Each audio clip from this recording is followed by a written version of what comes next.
ایک اللہ والے کے خانقاہ میں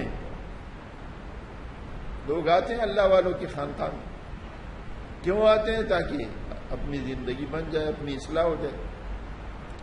تو اس خانقاہ میں خادمہ تھی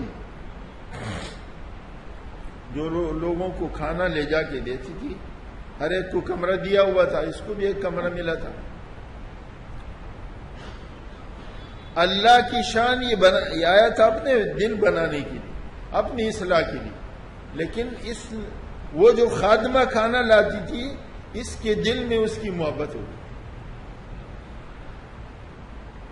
مخلوق کی محبت تو فانی ہے، اللہ والے کے خانقاہ میں اپنی اصلاح کے لیے گیا، فرمایا نا یہ نظر اس کی حفاظت کرو، اس کو ہر جگہ نہیں گھماؤ۔ اللہ والے کیا کرتے ہیں؟ اپنی نگاہ کو نیچے رکھو، ہر چیز کی تماشے نہیں کرو، کہیں دل پس جائے گا، کسی بھی نگاہ لگ جائے گی۔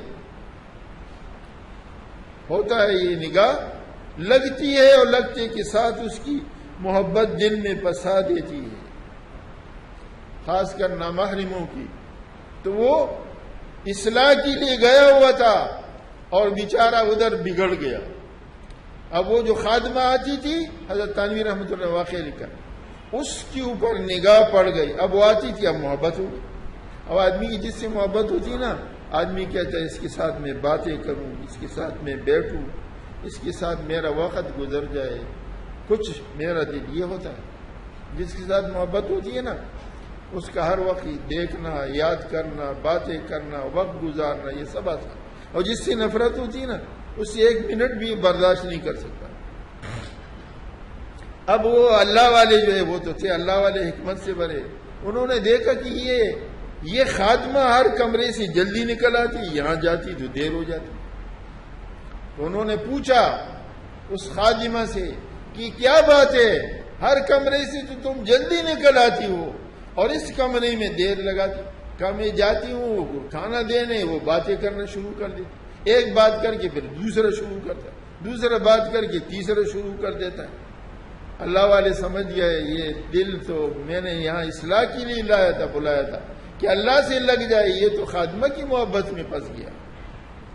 تو اس اللہ والے نے کیا علاج کیا، کیسے حکمت سے علاج کیا؟ اللہ والے نے علاج یوں کیا، اس خادمہ کو جولاب کی گولی دی، جولاب کی دوائی دی۔ یہ محبت مخلوق کی جو ہوتی ہے نا، فانی ہوتی، اور اس سے کہا دیکھو تمہیں جتنے جولاب ہو جائے اس کو یوں بیت الخلاء میں نہیں کرنا، ایک تش میں، ایک تال میں کرنا، تال میں جمع کرنا۔ حکمت سے اللہ والا علاج کر رہا ہے، یہ ہے تھانوی رحمۃ اللہ علیہ کا۔ اب اس کی 24 گھنٹے جولاب ہوتے رہے، چہرے کی رونق ختم، وہ سرخی اور سفیدی ختم، زردی اور کالی یہ آنکھ کے اندر گھس گئی، چہرے میں سفیدی ختم ہو گئی، زردی آ گئی۔ اب یہ محبت، اب کھانا لے جاؤ۔ اب جو لے گا اس نے یوں دیکھا تو ایک دم منہ پھیر دیا، جس وہ یہ سمجھے کوئی اور آ گئی، وہ تو ایسی نہیں تھی۔ اب کوئی بات نہیں کی، نکل آیا، عورت خادمہ نکل آئی۔ اللہ والے نے کہا بلا اس کو، بلایا، وہ تست پڑا ہوا تھا، وہ گندگی کا برتن بھرا ہوا پڑا۔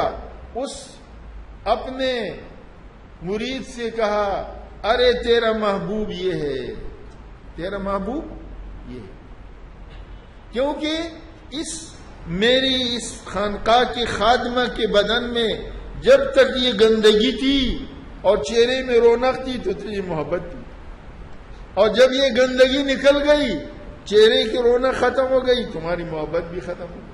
تو مطلب یہ کہ تمہاری محبت چہرے سے نہیں تھی، چہرہ تو وہی ہے، تمہاری محبت اس گندگی سے ہے۔ تو اللہ کے بندے سے گندگی سے تو محبت کرتا ہے، آیا تھا اللہ سے محبت کرنے اور پس گیا ایسی گندگی کی محبت۔ تو یہ ساری گندگی، حضرت مفتی رشید احمد صاحب رحمۃ اللہ علیہ فرماتے تھے یہ انسان گندگی کا ڈھیر ہے، یوں اوپر سے اللہ نے چمڑے کا خود چڑھا دیا، اندر سے گندگی کا ڈھیر۔